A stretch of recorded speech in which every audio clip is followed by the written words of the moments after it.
아멘. 누가복음 3장 1절에서 6절까지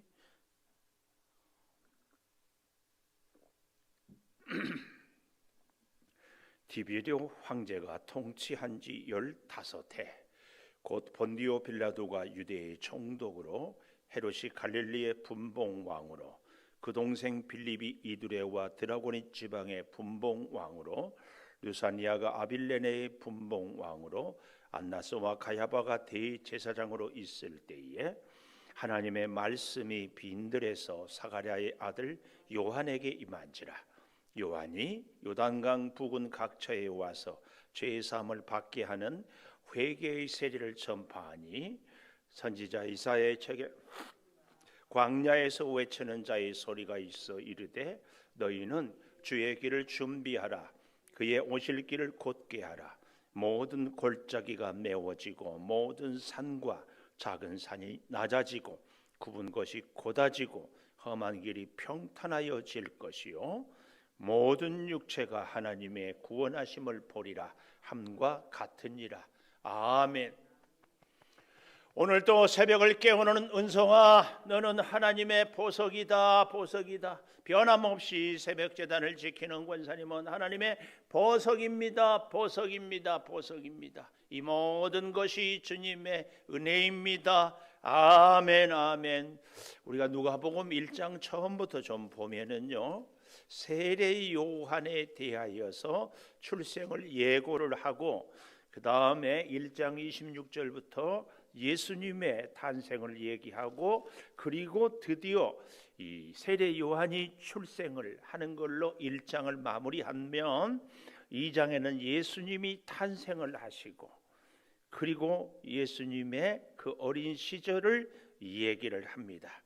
특별히 그리고 이 3장에 오면 세례 요한을 얘기하는데 우리가 어제 우리 사랑하는 김승일 전사님하고 같이 보았던 이 41절에서 52절까지의 말씀에서 절대로 우리가 놓치지 않았으면 좋겠다 하는 말씀을 우리가 다시 한번 복습해 보면 좋겠다 하는 생각이 또 그 말씀이 오늘 본문과 연결이 되기 때문에 그렇습니다. 여기 이 44절에 가보면 예수님을 예루살렘에서 하나님께 6월절 1년에 3번씩 유대의 남자들은 예루살렘 성전에 가서 하나님께 예배하고 오잖아요. 근데 6월절에 12살 성인식이죠. 드디어 예수님이 이제 예루살렘에 올라가는데 여기 42절에 관례를 따라 굉장히 중요한 말씀입니다. 우리 인생에도 관례, 내 삶의 습관, 우리 예수님은 습관을 쫓아 새벽 미명에 한적한 곳에 가서 기도하셨습니다.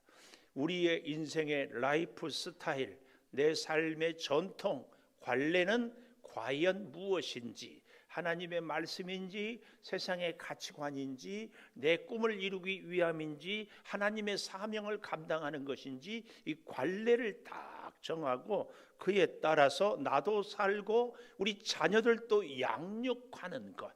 요셉과 마리아는 그러지 않았습니까?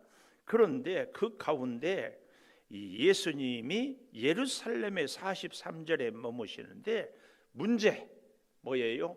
부모는 이를 알지 못하고 44절 동행 중에 있는 줄로 생각하고 오늘 이 말씀을 우리가 어제 말씀을 통하여서 잊지 말아야 해요. 뭐예요? 오늘 우리가 믿음 생활하는데도 내 마음 중심에 예수님이 있는 줄로 생각하고 이렇게 생각만 해요. 또 내가 믿음 생활을 나는 옳게 한다고 내가 생각하고 내가 내 자신을 그렇게 생각해요. 또 지난날에 내 믿음 생활이 잘했다고 생각하고 늘 생각으로 예수님의 부모님에게는 내 옆에 고향으로 돌아가는 무리들 중에 있는 줄로 생각하고 그냥 예수님의 부모님은 그 길로만 가고 있었다 그 말씀입니다. 우리 인생도 살아가는데 예수님이 내 인생의 중심에 있는 줄로 생각만 하지 사실은 없어요, 없어. 우리가 자칫하면 이런 오해를 하기 쉽다. 그리고 하룻길을 간 후 친족과 아는 자 중에 삿대 만나지 못하면서 찾으면서 예루살렘에 돌아갔다. 중요한 고백입니다. 예수님이 없는 것을 알고 예수님을 찾고 찾아서 어디로? 예루살렘으로. 좀 더 정확하게는 어디로? 성전으로. 예루살렘 성전으로. 그래서요 46절에 보니까 사흘 후에 성전에서 만난 적, 굉장히 중요한 우리의 믿음 생활의 중심이 성전 중심의 신앙생활, 우리가 놓쳐서는 안 됩니다. 성전에서 만난 적, 성전에서. 꼭 우리의 믿음 생활에 우리가 어찌하든지 예수님을 다시 찾는 가장 중요한 장소, 바로 하나님의 성전입니다. 성전에서 하나님을 만나는 것. 이 시대에 우리의 이 치명적인 실수가 성전 중심의 신앙생활이 자꾸 흔들려요. 그리고 내 생각 중심의 신앙생활로 자꾸 바뀌어요. 내 생각에 이렇게 하면 되지, 내 생각에 이렇게 섬기고 이렇게 봉사하면 되지, 내 생각에 예수님이 내 마음에 계시지, 이런 것들. 오늘 우리는 다시 한번 내 생각 중심의 신앙에서 성전 중심, 좀 더 정확하게 하나님 앞에 나아오는 하나님 중심의 신앙, 이걸. 그런데 와서 보니까 선생님들 중에 앉아서 여기 중요한 말씀이 46절에 듣기도 하고 묻기도 하시니 지혜와 대답을 놀랍게 여기고, 또 48절 부모가 놀라고 어찌하여 이렇게 하였느냐, 내 아버지와 내가 근심하여 너를 찾았다. 48절에. 그런데 예수님의 대답이 뭡니까? 내 아버지 집 성전이죠, 있어야 될 줄을 알지 못합니까? 성전 중심의 신앙이 내 생각 중심의 신앙으로 바뀌는 순간 우리는 근심이 떠나지 않아요. 우리의 많은 근심이 하나님 중심에서 내 생각 중심, 내 경험, 내 계산, 내 생각 중심이기 때문에 하나님을 믿기는 하는데 근심이 떠나지 않는 것. 우리의 진정한 근심이 바로 여기서 출발하고 있지는 않은지, 우리 예수님이 내 중심에 없기 때문에. 그런데 예수님을 찾기 위해서 성전에 올라간 어머니 아버지처럼 우리도 성전으로 다시 예루살렘으로 돌아가, 잃어버린 그곳에서 다시 우리가 하나님을 만나는 가장 복되고 또 쉬운 장소가 하나님의 성전인데 자꾸 우리 성전을 잃어버려요. 나이가 들수록, 세상이 복잡할수록, 할 일이 많을수록. 물론 어릴 때부터 믿음 생활을 하지 않는 분들은 또 다른 경험이 있지만은요, 우리가 어릴 때부터 신앙생활을 했던 분들은 어렸을 때의 그 작은 교회, 그 초라한 그 교회, 참으로. 그런데 그 추억들이 아련하면서 우리를 다시 믿음의 길로 이렇게 붙들거든요. 나이가 들어서 예수를 믿어도요, 사실은 우리가 참 처음에 잘 모를 때에 하나님의 성전에 만났던 그 감격, 성전을 찾았던 그 시간, 이런 것들이 다 가슴에 새겨지면서 다시 우리가 믿음을 회복할 수 있는 곳이 사실은 가장 귀하고 중요한 장소가 교회입니다. 교회. 근데 오늘날 많은, 특별히 이 코로나 시대에 이 성전 중심의 신앙이 자꾸 해이해져요. 그리고 내 생각에 여기도 하나님, 저기도, 물론 하나님은 어디든지 계시지만 하나님의 성전에서 특별히 예수님이 뭘 묻기도 하고 하나님의 말씀을 묻기도 하고 듣기도 했다. 중요한 겁니다. 운동장에서는 운동을, 성전에서는 하나님을, 우리는 이 사실을 잊어서는 안 됩니다. 그래서 여기 근심하여 찾았다고 할 때에 49절에 내 아버지 집에 내가 있습니다.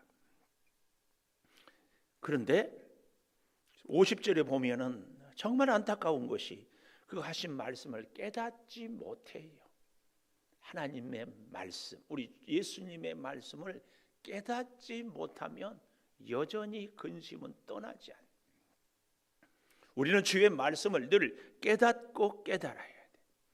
그럼에도 불구하고 51절에 우리 예수님은 나사렛에 이르러 순종하여 받드시더라. 우리의 일상을. 그런데요, 그 어머니는 51절 이 모든 말을 마음에 두니라. 이 모든 말을 마음에 두니라. 이렇게 이 얘기를 하고 있습니다. 마치 목자들이 찾아와서 예수님에 대한 이야기를 할 때 말입니다. 어떻게 했습니까? 그 어머니가 2장 19절에 보십시오. 우리 2장 19절에 마리아는 이 모든 말을 마음에 새기어 생각하니라. 새기어 생각하고 이제는 마음에 두고 그 말씀을 잊지 않기 위하여서. 이런 마리아의 모습이 결국은 예수님의 십자가의 그 죽으시는 자리까지 동행하게 하는 것입니다. 오늘 저와 여러분의 마음에도 말씀이 새겨지고, 그리고 말씀이 늘 우리의 심령에 있어 그 말씀이 우리를 지키고 그 말씀을 따라가는 그런 역사가 있고, 그럴 때에 예수님은 여기 52절에 하나님과 사람에게 더욱 사랑스러워 가시더라. 이렇게 예수님에 대한 성장 과정의 모습을 얘기하고 다시 오늘 여기 3장에서 세례 요한을 이야기합니다.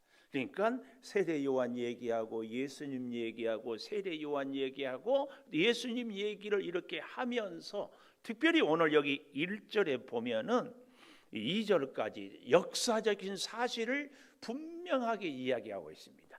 그러니까 예수님은 그냥 한 사람들의 소설이 아니고 그 누군가의 그냥 자기 주장이 아니고 역사적인 사실 가운데 오신 세례 요한 예수님이 수천 년이 지나도 분명하게 사실로 쫙 기록을 하기 위해서 누가는 오늘 여기 1절에 디베로 황제 15해, 본디오 빌라도가 유대 총독, 헤롯이 갈릴리 분봉왕, 동생 빌립이 이두니아 드라고니 지방의 분봉왕, 루사니아가 아빌레네의 분봉왕, 안나스와 가야바가 대제사장으로 있을 때에, 이렇게 요한복음에도 보면은 대제사장 안나스가 가야바 이렇게 보여주고 있습니다.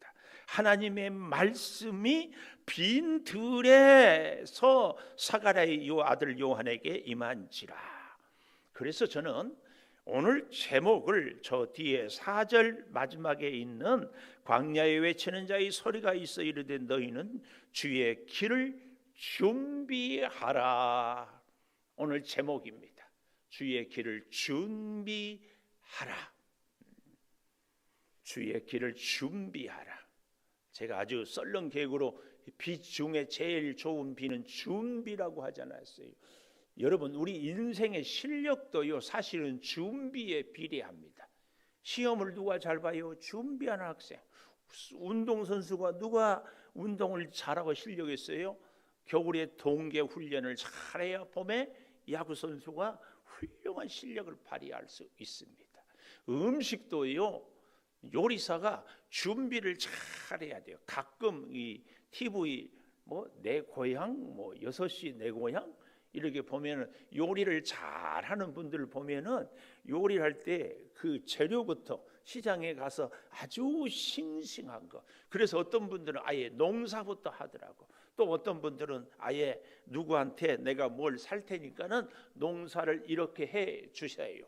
그리고 꼭 그 재료만, 그 양념만 탁 쓰는 것을 봤어요. 준비.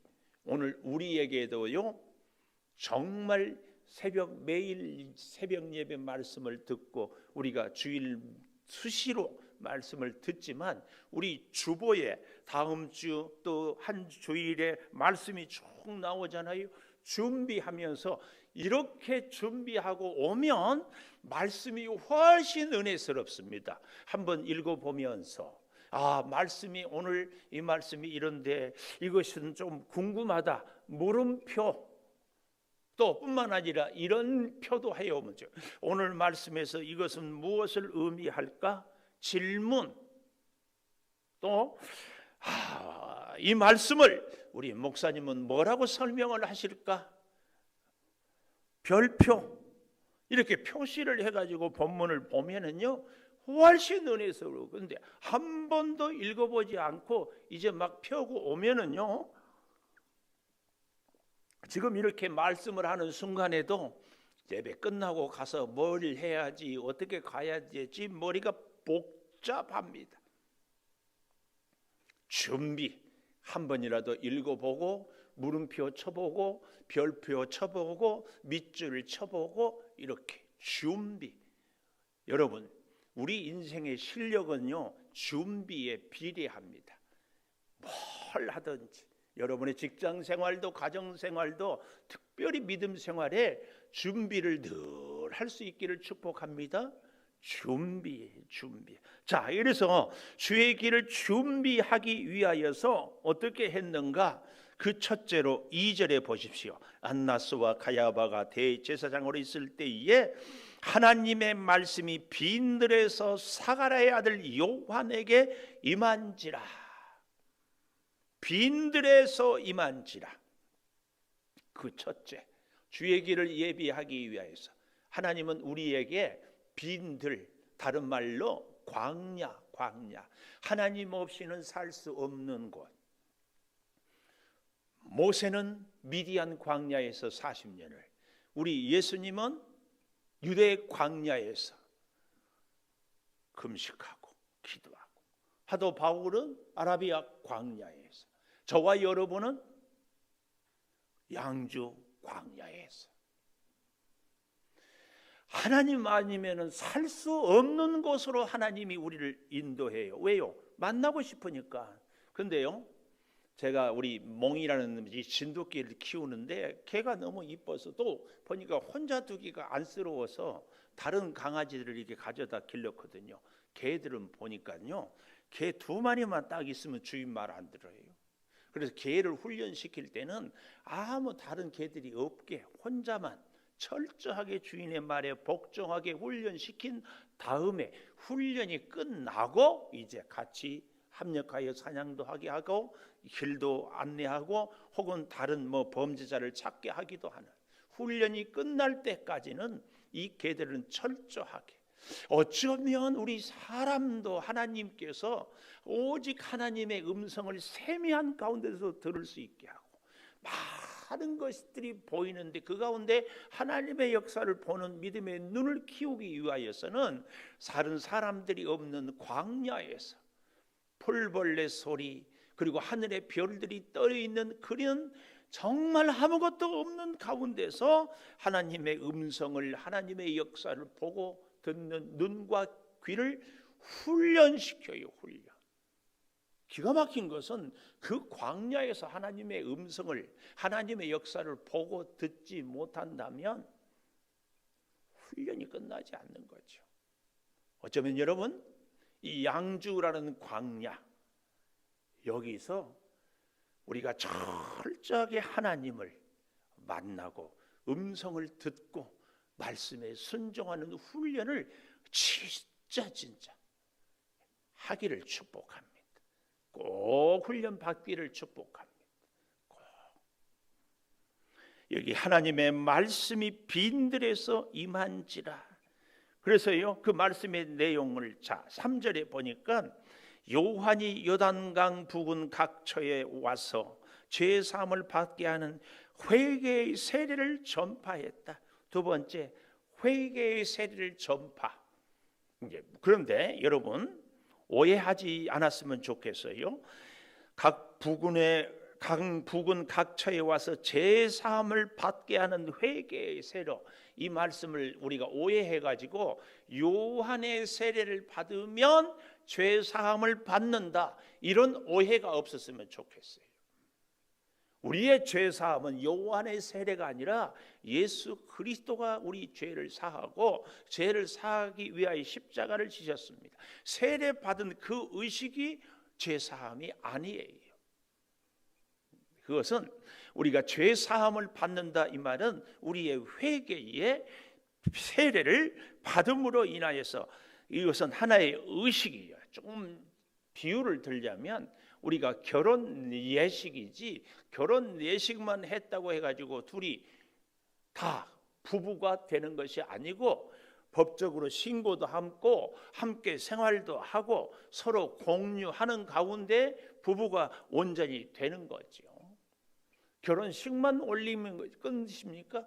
그렇지 않아요. 세례의 의식보다 더 중요한 것이 그 삶을 사는 것. 그렇지만 그 의식으로 우리가 세례를 받는 것 또한 나의 삶의 고백의 표현이요 상징이기 때문에 이것도 참 귀한 일인 것을 우리는 잊어서는 안 됩니다. 자, 그래서 회개의 소리를 전파하는데요, 회개의 세례 내용 보십시오. 그 말씀 이사야 40장 3절에서 5절을 인용했는데요, 광야에 외치는 자의 소리가 있어 이르되 너희는 주의 길을 준비하라 하면서요, 오실 길을 곧게 하라, 곧게 하라. 주님이 우리에게 오실 수 있도록 그 길을 곧게 하라. 그 곧게 하는 것이 뭐예요? 5절에 보니까 모든 골짜기가 메워지고, 이 골짜기가 메워진다는 말을 우리가 좀 우리 자신에 비유해 보고 영적인 의미로 좀 이렇게 좀 적용을 해보고 싶어요. 사람과 사람 사이가 점점 멀어지는 것을 골이 깊어진다, 이런 표현을 써요. 여기 골짜기하고 같은 맥락이라고 이렇게 볼 수 있어요. 비가 오면은요, 처음에는 조금 낮은 곳으로 이렇게 흘러요. 그런데 또 오면은 또 흘러요. 그러면 점점, 그래서 그곳이 개울이 되고 또랑이 되고 나중에는 큰 이렇게 하천이 되지 않습니까? 이겁니다, 이거. 이 양들도 계속 그 길만 가니까 나중에는 그곳이 패여버려요. 여러분, 이 앞에 산을 가봐도요, 사람들이 늘 다니는 곳에는 결국은 아무것도 없는데 자꾸 다니다 보니까 그곳에 길이 되고, 그 길이요 계속 지나다 보면은 거기에 풀이 없어서 물이 흐르고 그래서 골짜기가 돼버리는 경우를 우리는 봅니다. 골이 깊어지는 곳에 어떻게 해야 돼요? 골짜기가 메워져야 돼요. 이게 주님 오실 길을, 우리 마음의 길을 곧게 하는 겁니다. 어떻게 메워질 수 있어요? 우리의 마음을 사랑으로, 우리의 마음을 주님을 향하는 우리의 순종과 겸손으로 자꾸 메우는 것이 주님이 내 마음에 오는 준비다, 준비. 또 여기 모든 산과 작은 산이 낮아지고 우리 자존감, 아니 우리의 자만이라고 할 수 있을까요? 우리의 교만, 모든 산과 작은 산, 하여튼 나의 존재감을 자꾸 나는 이런 사람이다, 나는 이렇게 인정받아야 된다, 나는 이렇게 헌신하고 봉사했다, 이걸 자꾸 드러내고자 하는 자꾸 이런 마음이 우리 가운데 늘 있거든요.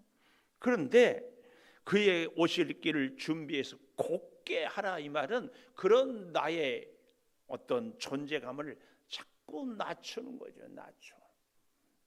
그리고 굽은 것이 곧아지고, 굽은 것, 죄송한 얘기지만 우리 창조 교회에 오기 전에 다녔던 교회에서 배웠던 지식 혹은 신앙의 경험, 이런 것들이 조금 다를 수 있거든요.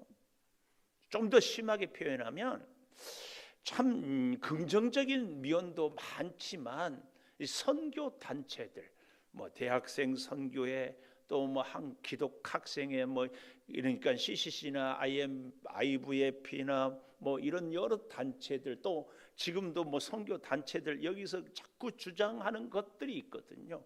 선교 단체는 선교 단체로서의 어떤 비전이 있고 그들의 목표가 있어요. 근데 그걸 갖다가 자꾸 우리 교회에 적용하려고 하는 것, 저는 이런 것들이 이 구분길이라고. 틀렸다는 얘기가 아니에요. 서로 간에 주신 사명이 다르거든요. 교회의 사명이 다르고 선교단체의 사명이 달라요. 또 교회마다의 사명이 다릅니다. 근데 거기에서 우리 교회에 맞추어서 함께 손을 잡고 가는 것이 중요합니다. 좀 쉬운 예로요, 교회가 예배도 드려야 되고 봉사도 해야 되고 선교도 해야 되고 기도도 해야 돼요. 근데 우리 교회가 예를 들어서 이제 이번 주일날 우리 박성영 선교사님 파송 예배를 총회 파송인데 한다. 그런데 왜 목사님 필리핀만 해야 됩니까? 이미 필리핀은 다 선교사들이 이제 철수해야 되고 더 어려운 교회에 가야 되지 않습니까? 이렇게 주장을 할 수 있어요. 그 얘기가 틀린 얘기가 아니에요. 맞는 얘기예요. 그렇지만 우리 총회, 우리 강북노회, 특별히 박성영 선교사님을 우리가 이렇게 만나게 해서 여기 하는 것에 대해서 함께 발을 맞추는 것, 이것이 지금 우리 교회에 우리에게 주신 사명이에요. 이걸 하는 것이 중요합니다. 그리고 그 다음에 더 필요한 것을 또 우리가 준비하고 기도하고 가는 것, 이런 순서, 일에 대한 우선순위, 이런 것들을 우리가 찾아오고 함께 하는 것, 이게 굽은 것이 고다지게 하고 험한 길이 평탄하여진다. 험한 길, 저는 우리 인격의 험한 인격, 막 그냥 그 해서는 안 될 얘기를 한다든지 혹은 아주 거친 성품이라든지 이런 우리들이요, 다 우리 예수님을 오심을 준비함으로 예수님을 닮아가서 넉넉해지고 너그러워진 우리의 이런 인격으로 다듬어지는 것이 준비다, 준비. 그렇게 될 때에 세 번째, 마지막 여기 6절에 보십시오. 모든 육체가 하나님의 구원하심을 보리라. 하나님의 구원을 본다, 이 말이 무슨 말이에요? 하나님을 경험한다. 하나님을 우호적으로 좋은 감정으로 만날 수 있다. 뭐 할 때? 바로 주의 길을 준비할 때. 그 준비가 뭐라고요?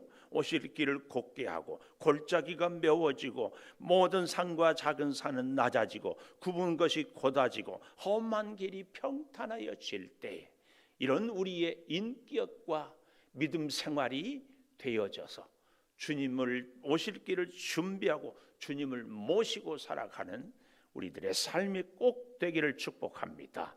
기도하겠습니다. 하나님, 감사합니다. 역사적으로 오신 예수님을 분명하게 증거하며 우리에게 믿음으로 또한 세워주신 것을 감사합니다. 아버지, 빈들에서 광야에서 만나주신 하나님, 오늘 우리를 이 양주 광야에서 하나님 아니고는 살 수 없도록 불러주시고 또 만나주시고 음성 주시고 준비시켜 주신 것 감사합니다. 하나님 아니고는 살 수 없습니다.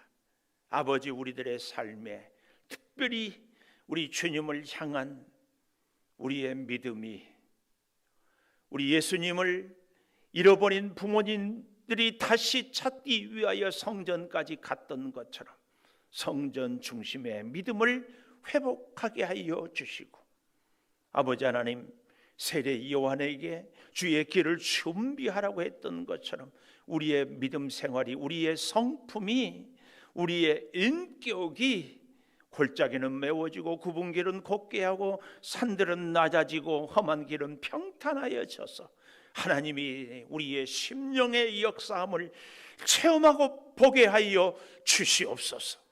사랑하는 성도들이 뜻밖의 여러 가지 일들로 생각지 못한 사람들로 우리의 마음의 골짜기가 행여 깊어지지 않게 하여 주시고, 우리의 마음이 험해지지 않게 하여 주시고, 우리의 인격이 높아지지 않게 하여 주셔서 정말로 주님 앞에 겸손하고 순종하고 살아가게 하여 주시옵소서.